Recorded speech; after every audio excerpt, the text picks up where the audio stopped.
उन्होंने साथ ही बयान दे दिया कि जो नोटिस की वायलेशन जो इशू हुए हैं वो विड्रॉ करें। उनके ये बयान की रोशनी में ही उन्होंने फिर रिट डिस्पोज ऑफ कर दिया। तो सर मेरा आपसे ये क्वेश्चन है कि जो आपको नोटिस आया वो आया 5 जनवरी के बाद आया या 5 जनवरी से पहले? 5 जनवरी से अदालत पहले। में ये इलेक्शन कमीशन कह रहा है कि देखिए- 5 जनवरी को हमने वापस ले। देखिए, इलेक्शन कमीशन के हम शुक्रगुजार हैं कि उन्होंने आज वो छुपा हुआ पोशीदा नोटिस जो है वो पोशीदा ख़त वो सामने आ गया है, वरना इतने दिन से शोर मचा हुआ है और हमें उस ख़त का नहीं पता था। तो आज जब जनाब आतिफ अमीन साहब ने और जनाब मियां दाऊद साहब ने जब अदालत के सामने ये आर्ग्यू किया कि ये जो हमारी मजबूरी तौर पर हमारा जो आज़ादी इज़हार है और आवाम का जो आगही का हक़ है उसके ऊपर जद पड़ती है, और ख़ास तौर पर इलेक्शन से पहले, तो जज साहब के सामने मैंने भी अर्ज़ किया कि जनाब जब इब्तदा में ये कोड ऑफ कंडक्ट आया था तो हम सब इसको यही समझे थे कि ये एक दिन के लिए है, लेकिन उसके बाद फिर इलेक्शन कमीशन ने ही एक पैमरा को हदायत की कि आज इसके कोड ऑफ कंडक्ट के सेक्शन 12 या पैरा 12 के मुताबिक उन चैनलों को के ख़िलाफ़ कार्रवाई की जाए जिन्होंने पोल्स चलाए थे, और मेरा चैनल भी उनमें शामिल था और भी चंद चैनल शामिल थे। तो बिलखुसूस मुझे उसके बाद फिर मैं बाहर था, शहर से बाहर था, तो फिर जब मैं शहर में आया तो जनाब आतिफ अमीन साहब और मुझसे पहले मियां दाऊद साहब ने ये रिट जो थी वो फ़ाइल कर दी थी, फिर हमारी रिट भी जनाब आतिफ अमीन साहब ने फ़ाइल की, और अल्लाह का शुक्र है कि बहुत तेज़ी से ये फ़ैसला हुआ, बहुत जल्दी फ़ैसला हुआ कि आज ही इसकी कम से कम मेरे केस की हद तक पहली और मियां साहब आपकी दूसरी, और यानी सिर्फ 2 तारीख़ों में ये फ़ैसला हो गया और इलेक्शन कमीशन ने अपने उस कोड ऑफ कंडक्ट की उस शिक के पैमरा पर लागू होने या सर्विस पर लागू होने को विड्रॉ कर लिया। तो मैं समझता हूँ कि ये पाकिस्तान के सहाफ़ियों की और पाकिस्तान के अब सब खुल के सर्विस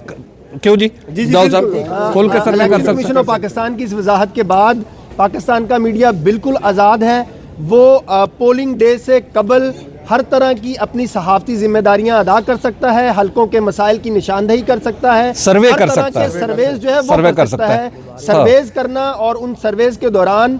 हलकों के मसाइल की निशानदेही करना, वोटर से उनकी राय पूछना, ये मीडिया का हक है और ये हक आइन ने उसको दिया है। ECP समेत पाकिस्तान का कोई अदारा आइन से मुतसादम मीडिया के ऊपर किसी किस्म की कोई कदगन नहीं लगा सकता। इलेक्शन कमीशन के इस आज की स्टेटमेंट के बाद जो भी नोटिफिकेशन पैमरा ने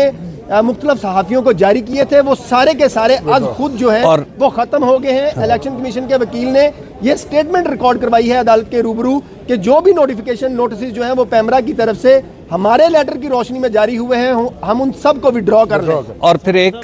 जी बता दें, सब जानना चाह रहे हैं क्या 8 फरवरी को इलेक्शन होने जा रहे हैं? देखिए, इसमें इलेक्शन की तवक्को हमें रखनी चाहिए, और मैं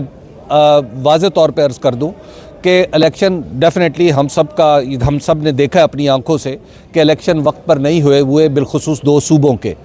लेकिन इस वक्त जो उस पूरी इक्वेशन में तब्दीली है वो हमारे चीफ़ जस्टिस जनाब जस्टिस काजी फ़ाइज़ ईसा है। तो हमें जनाब जस्टिस काजी फ़ाइज़ ईसा साहब ने जैसे कहा कि ये पत्थर पे लकीर है, तो हमें इस पे पत्थर पे लकीर ही समझना चाहिए। दूसरी बात, आज मैं ख़ास तौर पर जनाब जस्टिस अली बाकर नजफ़ी साहब का शुक्रगुज़ार हूँ कि उन्होंने बड़ा वक्त भी दिया, बड़ी हमारी गुफ्तगू भी सुनी, और उसके साथ फिर फौरी तौर पर और बड़े तहम्मुल से उन्होंने इलेक्शन कमीशन को भी बुलाया, और जिसका नतीजा आज हम सब देख रहे हैं कि आज़ादी इज़हार के रास्ते में जो ये रुकावट आई थी उसको आज अली बाकर नजफ़ी साहब ने और हमारे आतिफ अमीन साहब और मियां दाऊद साहब ने इन्होंने दूर किया। बहुत शुक्रिया। क्लियर करते हैं, 5 जनवरी से पहले आपको वो पैमरा का नोटिस आया या बाद में? अगर बाद में आया तो ये किसकी बदनीयती है? आप नहीं, पहले। देखिए, बात यह है कि इलेक्शन हमने जब ये कहा उस वक्त भी जब पहली बार ये अनडेटेड कोड ऑफ कंडक्ट आया था तो उस वक्त भी मैंने इस पे शोर मचाया था टेलीविज़न पे और दीगर प्लेटफॉर्म्स के ऊपर, लेकिन उसके बाद इलेक्शन कमीशन ने ही एक पैमरा को कहा कि इसका मतलब वो है कि आप सर्वे नहीं कर सकते, और इसी की बुनियाद पे वो नोटिस हमें भेजा गया। लेकिन अब वो नोटिस विड्रॉ कर लिया गया है। मैं डेट्स के केस में नहीं पढ़ना चाहता ठीक है, अब मसला ये है कि वो अगर वो पोशीदा था तो चलिए अब सामने आ गया। मेरा ख्याल है कि ये भी बहुत काफ़ी है फ़िल वक्त पाकिस्तान के माहौल में। बहुत शुक्रिया आपका।